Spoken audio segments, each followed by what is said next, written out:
বুঝতে পারি নাই, আমাকে বকা দিও না। আজ যদি আমি সৎ মেয়ে না হয়ে তোমার নিজের মেয়ে হতাম।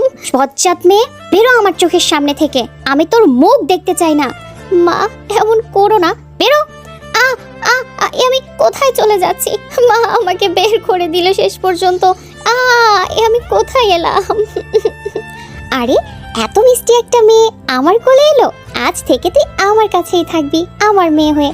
বন্ধুরা, তোমরাও যদি আমার মতো কোরআন শরীফ ভালোবেসে থাকো, এই ছেলেটির মতোই যদি ভালোবেসে থাকো, তাহলে এই ভিডিওটি না টেনে শেষ পর্যন্ত দেখো এবং একটি লাইক দিয়ে চ্যানেলটি সাবস্ক্রাইব করে পাশে থাকা বেল বাটনটি প্রেস করো।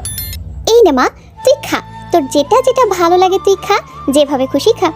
এ কি, আমি আবারও নষ্ট করে ফেলেছি। আমি জানি না আমার নতুন মা আমায় এখন বুঝি বের করে দেবে।